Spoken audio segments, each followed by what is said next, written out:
बेटी मुग्धा के लिए गर्मागर्म दूध का गिलास लेकर मानिनी जैसे ही उसके कमरे में पहुंची तो देखा सारा सामान फैला पड़ा था। यह क्या मुग्धा, लग रहा है कमरे से तूफान गुजरा है। मम्मी, बेकार का तनाव मत पालो ना, सूटकेस निकाले हैं, पैकिंग करनी है। मुग्धा गर्मागर्म दूध का आनंद उठाते हुए बोली। क्यों, कहाँ जा रही हो मुग्धा? तुमने तो अभी तक कुछ बताया भी नहीं, मानिनी ने प्रश्न किया। मैं आपको बताने वाली ही थी मम्मी, आज ही मुझे पत्र मिला है। मेरी कंपनी मुझे 1 वर्ष के लिए आयरलैंड भेज रही है। 1 वर्ष के लिए?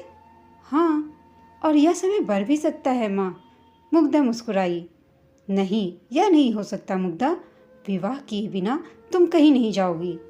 क्या कह रही हो माँ, यह मेरे कैरियर का प्रश्न है।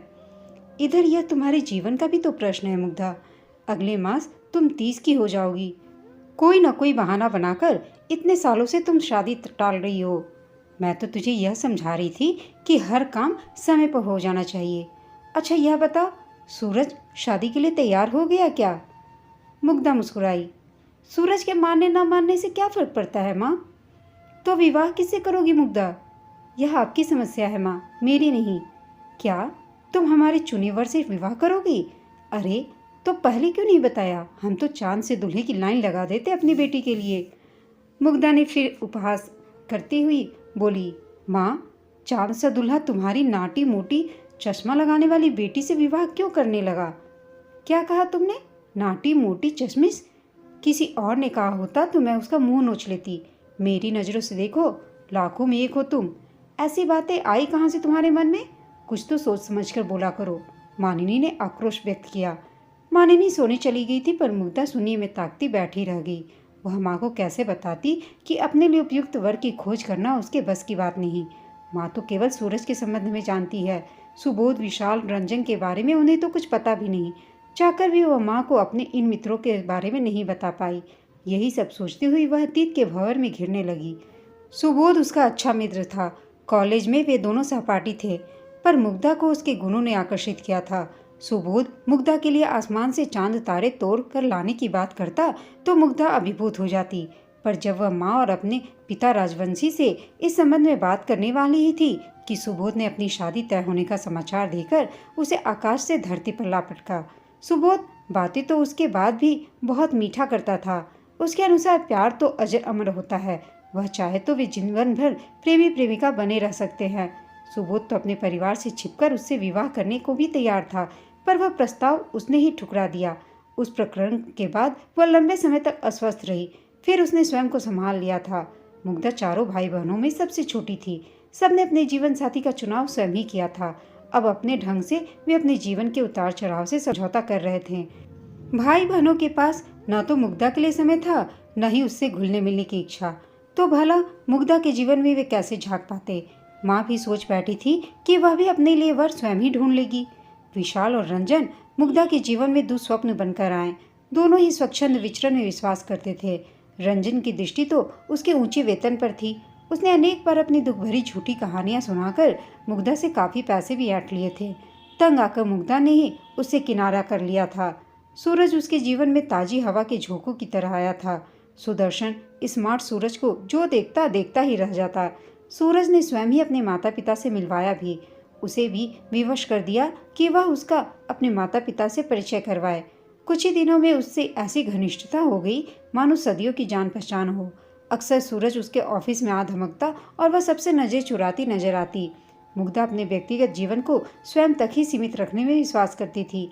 अपनी भावनाओं का सरेआम प्रदर्शन करना उसे अच्छा नहीं लगता। मेरे परिचितों से घनिष्ठता बढ़ाकर तुम सिद्ध क्या करना चाहते हो? मुग्धा ने सूरज से पूछा। कुछ नहीं, तुम्हें अच्छी तरह जानने समझने के लिए तुम्हारे मित्रों संबंधियों को जानना भी तो आवश्यक है, सूरज नाटकीय अंदाज में उत्तर देता। 2 वर्ष हो गए हमें साथ घूमते फिरते, एक दूसरे को जानते समझते। चलो अब विवाह कर ले, मेरे माता पिता बहुत जोर डाल रहे हैं। एक दिन मुग्धा ने साहस करके सूरज से यह बात कही डाला। सूरज ने कहा, क्या विवाह? मैंने तो सोचा था कि तुम आधुनिक युग की खुले विचारों वाली युवती हो। एक दूसरे को अच्छी तरह से जाने समझे बिना भला कोई विवाह बंधन में बनता है क्या? सूरज ने अट्टहास किया। कहना क्या चाहते हो तुम सूरज? मुग्धा विफर उठी। यही, कि विवाह का निर्णय लेने से पहले हमें कुछ दिन साथ रहकर देखना चाहिए। साथ रहने से ही एक दूसरे की कमजोरियां और खूबियां समझ में आती हैं। तुमने वह कहावत तो सुनी ही होगी, सोना जानिए कसे, मनुष्य जानिए बसे। सूरज कुटिलता से मुस्कुराया। तुम्हारा साहस कैसे हुआ सूरज, मुझे ऐसी बात कहने की? मैं कोई ऐसी वैसी लड़की नहीं हूँ। 2 वर्षों में भी यदि तुम मेरी कमजोरियों और खूबियों को नहीं जान पाए तो बाहर में जाओ तुम मेरी बला से। मुग्धा पूरी शक्ति लगाकर चीखी थी।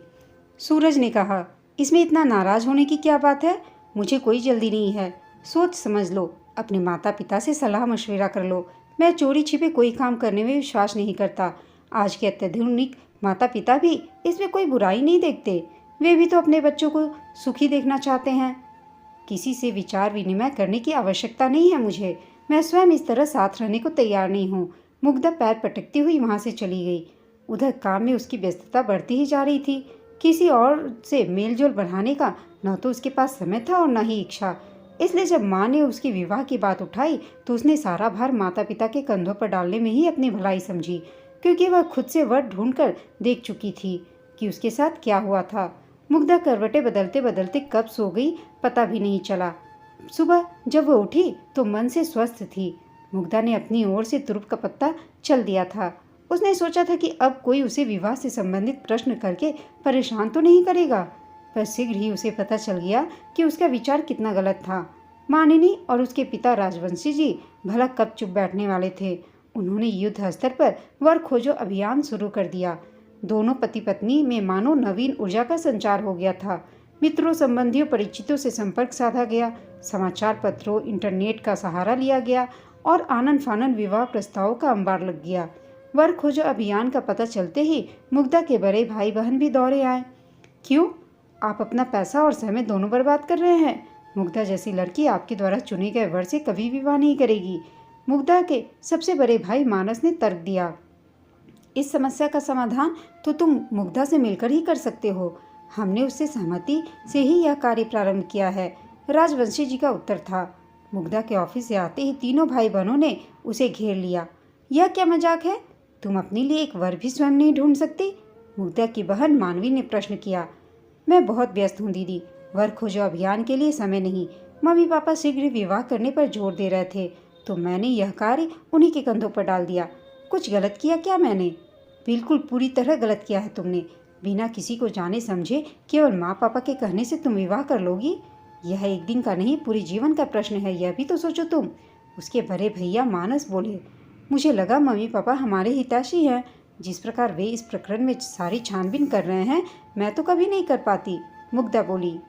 क्या छानबीन करेंगे वे? धन दौलत, पढ़ाई लिखाई, शक्ल सूरत, पारिवारिक पृष्ठभूमि, इससे अधिक क्या देखेंगे वे? इससे भी बड़ी कुछ बातें होती है। छोटे भैया जो अब तक चुप थे गुर गंभीर वाणी में बोले। आप शायद ठीक कह रहे हैं, पर आप तीनों के वैवाहिक जीवन की भी कुछ जानकारी है मुझे।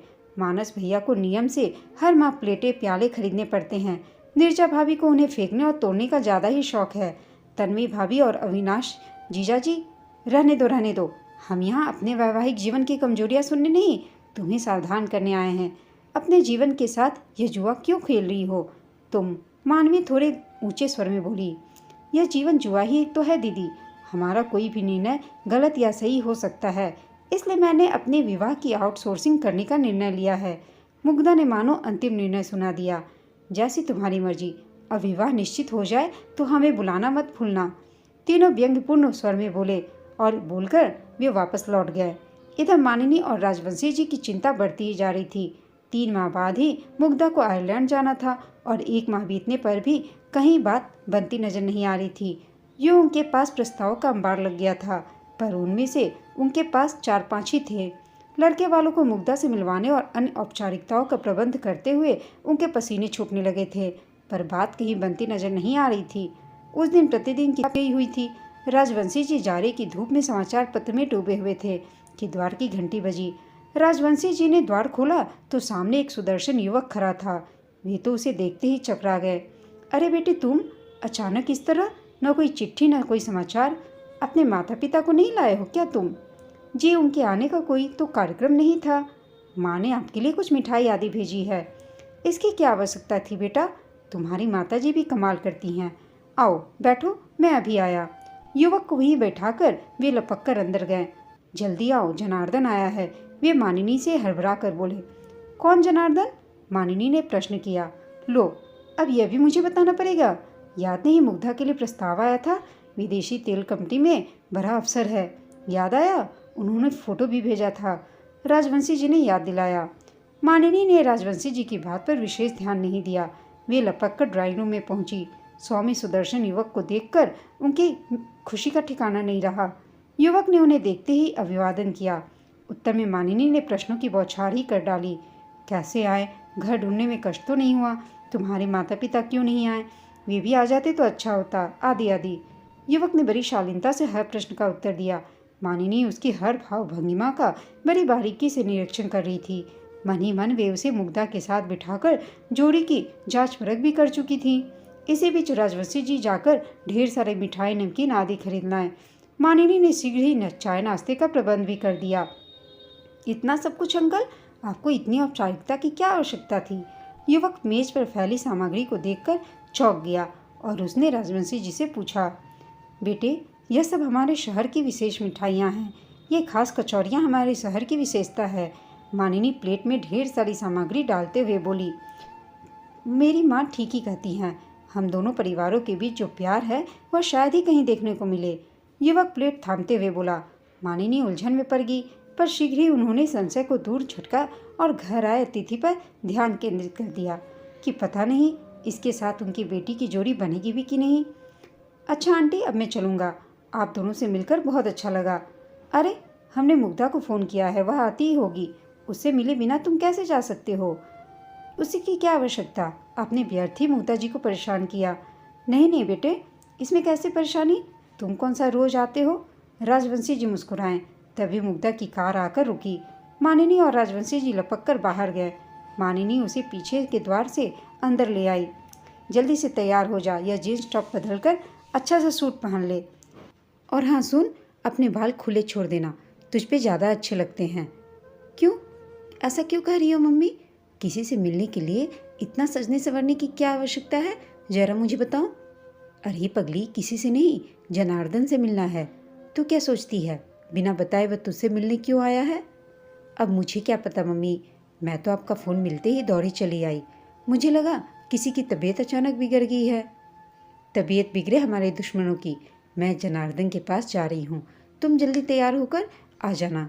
मानिनी फिर ड्राइंग रूम में जा बैठी। मुग्धा तैयार होकर आई तो दोनों पति पत्नी बाहर चले गए। दोनों एक दूसरे को जान समझ ले बच्चे तो बात आगे करेंगे। वे इस तरह घबराए हुए थे मानो साक्षात्कार देने जा रहे हों। मुग्धा ड्राइंग रूम में बैठे युवक को अपलक ताकती रह गई। फिर मुग्धा बोली, आपका चेहरा बड़ा जाना पहचाना सा लग रहा है, क्या हम पहले भी कभी मिल चुके हैं? चाय नाश्ते की मेज पर रखी केतली से कप में चाय डालते हुए मुग्धा ने प्रश्न किया। जी हाँ, मैं रूपनगर से आया हूँ। कुणाल बाबू मेरे पिता हैं। चाय का कप थामते हुए वह युवक बोला। कुणाल बाबू यानी दया इंटर कॉलेज के प्रिंसिपल? जी हाँ, मैं उन्हीं का बेटा राजीव हूँ। यहाँ अपने वीज़ा आदि के लिए आया हूँ। माँ ने आप लोगों के लिए कुछ मिठाई अपने हाथ से बनाकर भेजी है। अर्थात तुम जनार्दन नहीं, राजीव हो? मम्मी पापा तो तुम्हें न जाने क्या समझ बैठे। मुग्धा खिलखिलाकर हंसी तो हंसती ही चली गई। राजीव भी उसकी हंसी में उसका साथ दे रहा था। मैं सब समझ गया, इसलिए मेरी इतनी खातिरदारी हुई है। तुम जनार्दन नहीं हो ना सही, खातिर तो राजीव की भी होनी चाहिए। तुमने हमारे यहाँ आने का समय निकाला, यही क्या कम है? कुछ देर में हंसी थमी तो मुग्धा ने कृतज्ञता व्यक्त की। आप और मानस मेरी दीदी के विवाह में आए थे। हमने खूब मस्ती की थी। उस बात को 7-8 वर्ष बीत गए। तुमसे मिलकर अच्छा लगा। आजकल क्या कर रहे हो तुम? तब तो तुम आईटी से इंजीनियरिंग कर रहे थे। जी, उसके बाद एमबीए किया। अब एक मल्टीनेशनल कंपनी में नौकरी मिल गई है। बीच में 3-4 साल एक प्राइवेट कंपनी में भी था। क्या बात है, तुमने तो कुणाल सर का सिर ऊंचा कर दिया। मुग्धा प्रशंसात्मक स्वर में बोली। आपसे एक बात कहूँ मुग्धा जी? कहो ना, क्या बात है? क्या मैं आपके जीवन का जनार्दन नहीं बन सकता? मैंने तो जब से अपनी दीदी के विवाह में आपको देखा है, केवल आपके ही स्वप्न देखता रहा हूँ। मुग्धा राजीव को अपलक निहारती रह गई। पल भर में ही न जाने कितनी आकृतियाँ बनी और बिगड़ गईं। दोनों ने आंखों ही आंखों में मानो मौन स्वीकृति एक दूसरे को दे दी थी। मानिनी और राजवंशी जी तो सब कुछ जानकर हैरान रह गए, लेकिन उन्हें कोई अंतर नहीं पड़ा कि वह जनार्दन नहीं राजीव था। दोनों ने एक दूसरे को पसंद कर लिया था, यही बहुत था। अगले ही दिन कुणाल बाबू सपत्नीक आ पहुंचे। राजवंशी जी और मानिनी सभी आमंत्रित अतिथियों को रस ले लेकर सुना रहे थे कि कैसे मुग्धा का भावी वर स्वयं ही उनके दर पर आ खड़ा हुआ और उन्होंने तो उसे कुछ और ही समझा। दोस्तों, आपको यह कहानी कैसी लगी कमेंट करके बताइएगा। साथ ही कहानी अच्छी लगी हो तो इसे लाइक, शेयर और चैनल को सब्सक्राइब अवश्य कीजिएगा। कहानी सुनने के लिए आप सबका धन्यवाद।